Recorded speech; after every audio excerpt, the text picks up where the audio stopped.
Hey guys, Destinygundum, and today I am going to finally finish a really long review that I haven't really done in a while. So, about like a year ago or so, I gave you guys a teaser of a custom shinken that I did, or Samurai Megazord, and I totally just kept on putting off reviewing the whole thing. So, I'll catch up to that right now since I'm finishing up most of my stuff, which is quite amazing.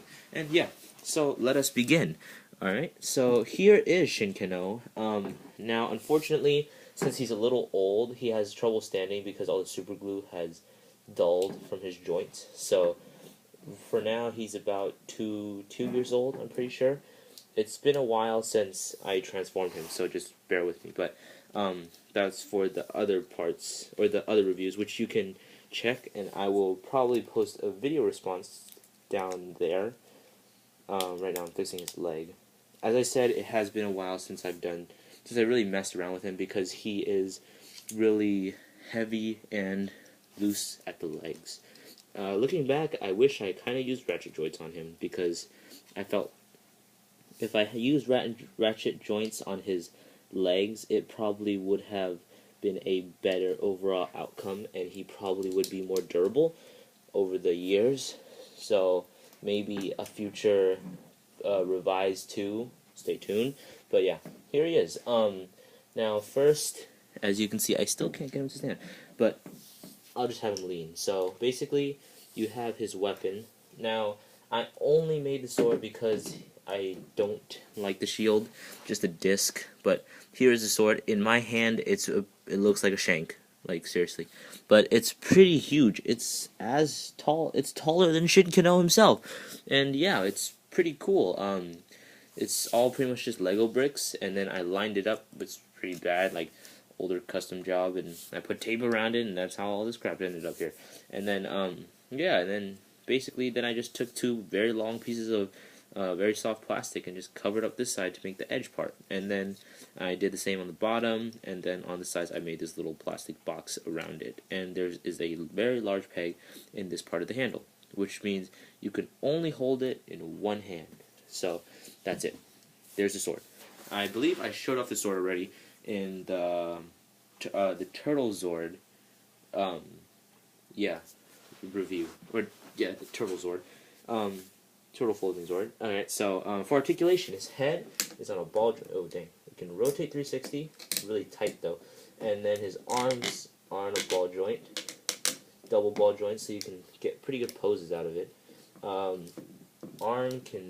Elbow can go up a good 90 on this arm, and he has a ball joint for his hand.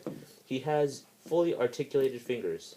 They're all little articulated fingers, so he can have some nice grasping poses. On this side, he has the same for his shoulder, where it just moves up and down like that, but it's more clearance. His arm can only bend up to a 90. For his torso, he can't rotate 360. He can only go forwards and backwards, but he can bend just a little bit since it's on ball joints. Yeah, here, let me move the armor out of the way. And then front skirts can go up and to wobble a little bit because they are on ball joints, and then the legs or the thighs can only go up like so far because of where the position of the side skirts are, and so they can't really go up that far. He has a double bend in his knee, but it doesn't really help him that much because of all the joints going on in here. It gets very loose. I don't know what was up with that design thing. My part, I don't know what the heck happened, but yeah. He can get a pretty good bend out of his knee. Unfortunately, he can't stand. So yeah. Same thing on this side. He has a double bend, which gives him the 180 that he needs to perform super samurai kicks and stuff. As you may have noticed, what is the Dragon Zord missing? He's missing his little emblem right here. When I was going back and doing retooling on these 2 Megazords to fix them up better, I lost the emblem piece, and I never put it back on. And also, you'll notice that some parts here, as in the Shibai family symbol thing, is not colored in with a black marker.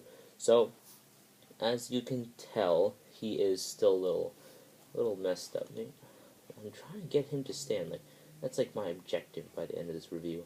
Oh, yes, finally. Alright, he looks a little weird, but, there he is. Hopefully he won't fall over. But, yeah, there is Shinkeno. I mean, what else can I really say about him? He's Shinkeno, and, yeah. But, overall, this project was very fun. I do believe I spent, like, a good, like, 3 or 4 months on this guy. A lot of building involved. There is a lot of issues with it. This was an older time where my creations were less clean and had more hot glue seeping out everywhere. And the silver paint did not react very well. I still have the silver paint and it reacts a little better. But here it just did not react very well with this.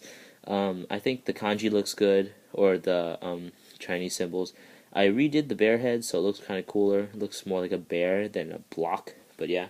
I kind of wish I went back and did ratchet joints on the crotch area, the knees, and the feet, because I feel like that would be all the difference, and it would have been so much better. Whoa, see? No ratchet joints, yeah.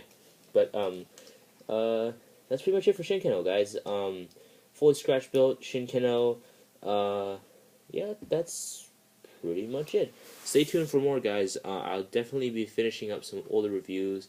I remember I did mention I was doing a Tengen Toppa, no, not Tengen Toppa, but just Gurren Lagann custom review that I haven't done in a while. So I did finish him. He looks awesome. But yeah, I just need to finish this guy first. So, Shinkeno, goodbye.